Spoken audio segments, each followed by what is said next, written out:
J'ai 82 ans. Je regrette d'avoir emménagé dans une maison de retraite. Voici pourquoi. À 82 ans, j'ai beaucoup appris sur la vie, mais il y a une décision que je regrette profondément, aller en maison de retraite. À l'époque, cela semblait être le bon choix. Ma famille m'y a encouragé, me promettant que j'aurais tous les soins et le confort nécessaires. Je les ai crus. Mais une fois sur place, j'ai réalisé que la réalité n'avait rien à voir avec ce que j'avais imaginé. Je sais que beaucoup d'entre vous envisagent peut-être cette option, que ce soit pour vous-même ou pour un proche. Peut-être pensez-vous que c'est la décision la plus sûre, ou peut-être vous a-t-on dit que cela vous faciliterait la vie. Mais avant de franchir ce pas, j'aimerais partager 6 choses que j'aurais souhaité qu'on me dise avant d'emménager. Car la vérité, c'est que la vie en maison de retraite, ce n'est pas seulement une question de commodité. Cela change tout. Et une fois qu'on y est entré, en sortir n'est pas aussi simple qu'on le pense. Restez jusqu'à la fin, car certaines de ces leçons pourraient vous surprendre. Et si vous connaissez quelqu'un qui envisage d'aller en maison de retraite, cette vidéo est peut-être exactement ce dont cette personne a besoin avant de prendre une décision qui changera sa vie. Le plus grand choc, après avoir emménagé en maison de retraite, n'a pas été la petite chambre, les horaires de repas imposés, ou même les visages non familiers.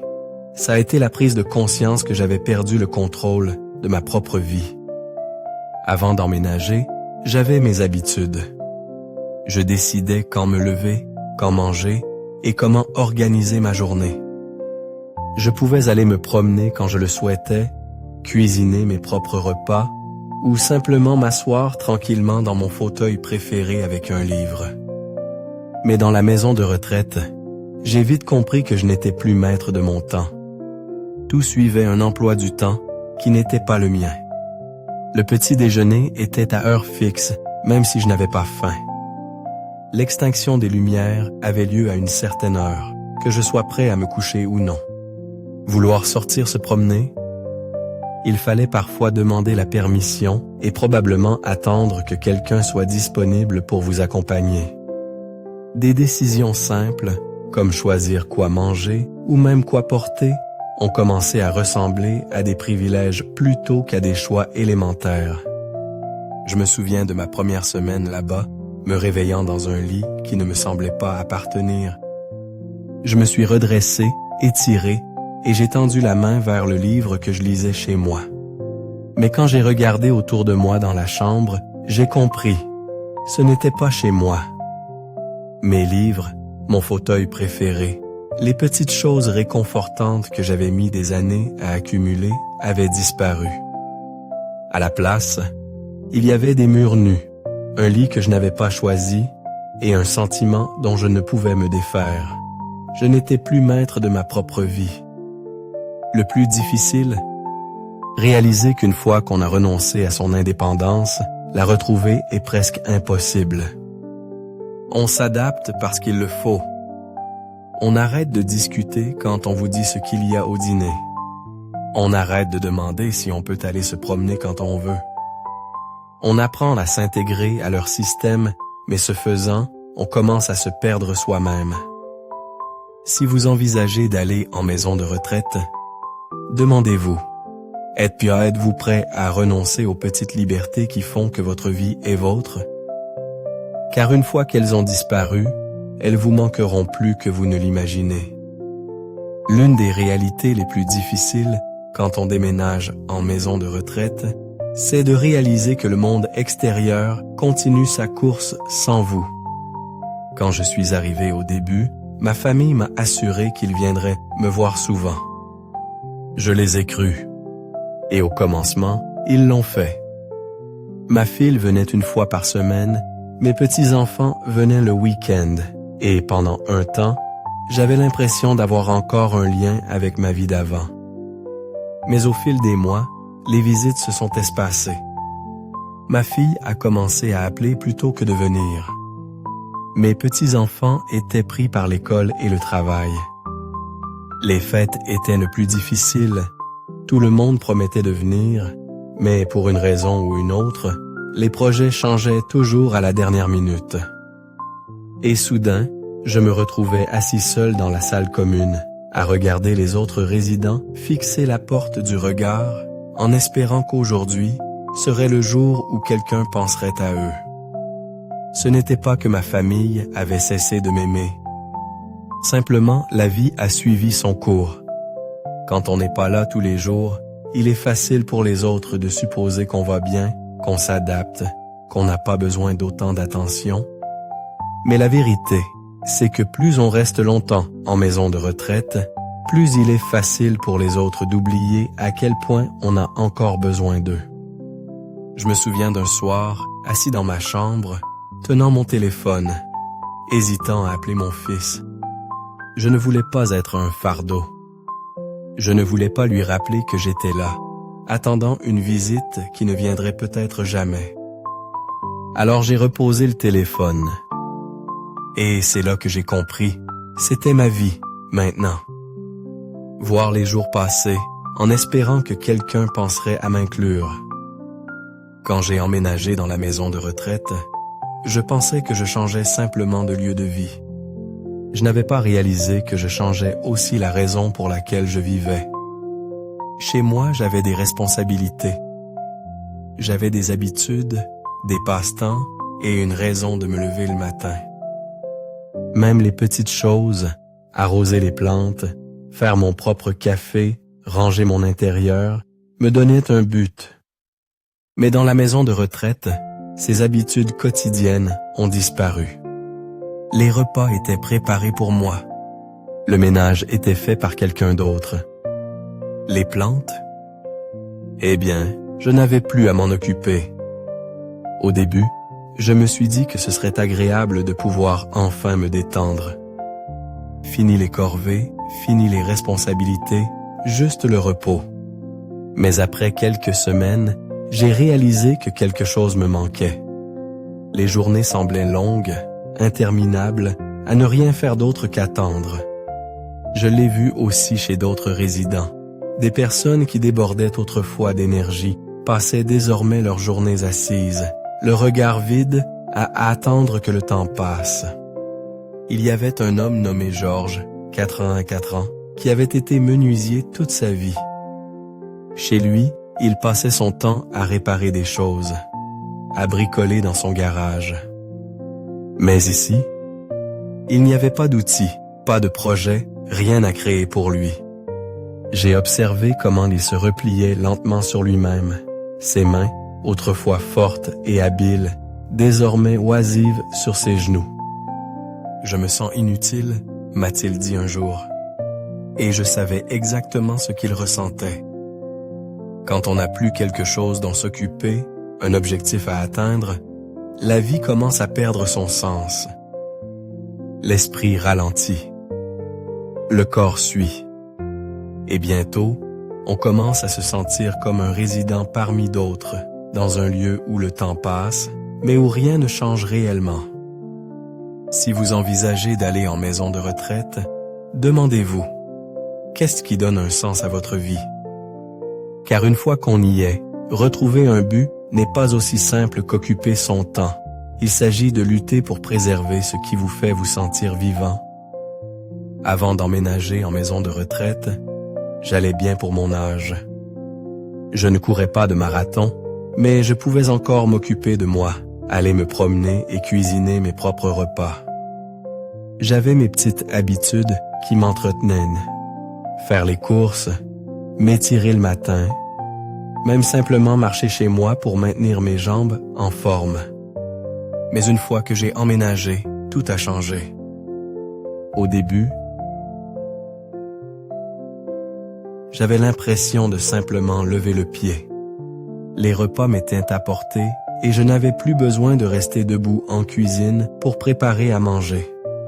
Si j'avais besoin de quelque chose, je pouvais simplement appuyer sur la sonnette et quelqu'un venait m'aider.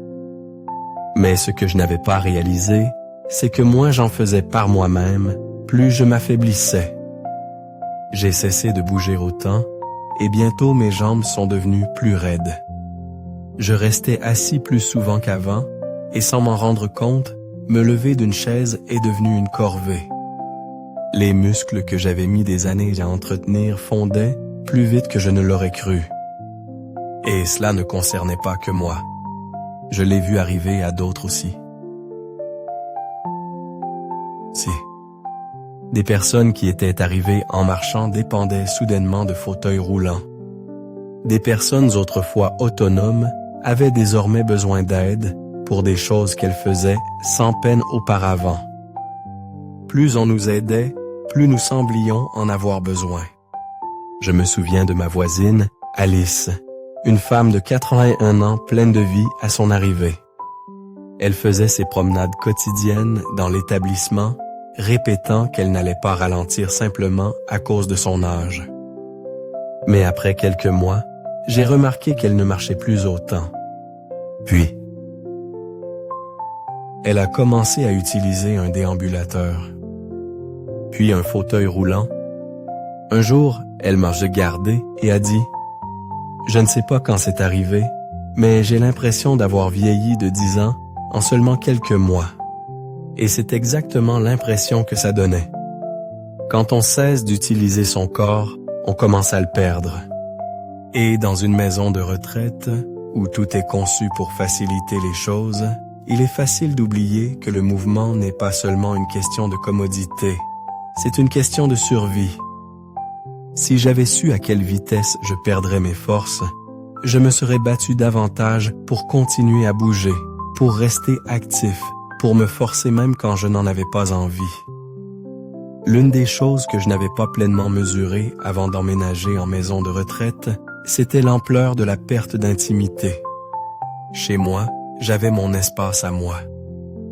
Je pouvais fermer la porte de ma chambre, rester assis en silence si je le souhaitais et agir selon mes propres termes. Mais en maison de retraite, l'intimité est un luxe qu'on ne peut pas toujours conserver. Dès mon arrivée, j'ai eu l'impression d'être constamment observé. Le personnel qui entre et sort, les visites programmées dans la chambre et les espaces communs où l'on est rarement seul. Même des actes simples comme s'habiller ou aller aux toilettes requéraient souvent l'aide de quelqu'un. Je sais qu'ils ne faisaient que leur travail, mais il n'est pas facile d'accepter de l'aide pour des choses qu'on a faites seul toute sa vie. Je me souviens de ma première semaine ayant du mal à accepter l'idée de devoir demander la permission pour faire des choses qu'autrefois je faisais sans y penser. Prendre une douche. Il fallait parfois attendre que quelqu'un soit disponible pour aider. Aller aux toilettes. Parfois, appuyer sur la sonnette signifiait attendre plus longtemps qu'on ne le voudrait. Même le choix des repas était limité. Si on n'aime pas ce qui est au menu ce jour-là, eh bien, tant pis. Et puis, il y avait la question des compagnons de chambre. Tout le monde n'obtient pas une chambre individuelle et partager un espace avec quelqu'un d'autre, quelqu'un qu'on n'a pas choisi peut être difficile. J'ai eu de la chance d'avoir un compagnon de chambre aimable, mais j'ai entendu des histoires d'autres qui n'avaient pas eu cette chance. Certains avaient des compagnons de chambre bruyants, peu soigneux, ou même qui avaient des troubles cognitifs qui rendaient le sommeil presque impossible. Et on a beau essayer de faire de sa chambre un chez-soi, elle n'est jamais vraiment la nôtre. La dignité est difficile à perdre, et je n'avais pas réalisé quelle part de la mienne je devrais abandonner avant d'y être. Quand on frappe sans toujours attendre une réponse avant d'entrer, quand on s'adresse à vous comme à un patient et non comme à une personne, quand vos habitudes quotidiennes sont dictées par un emploi du temps qu'on n'a pas choisi, cela vous change. On commence à se sentir moins soi-même et davantage comme un simple nom sur une liste. Si vous envisagez d'aller en maison de retraite, demandez-vous, êtes-vous préparé à renoncer à l'intimité et au contrôle que vous avez connu toute votre vie?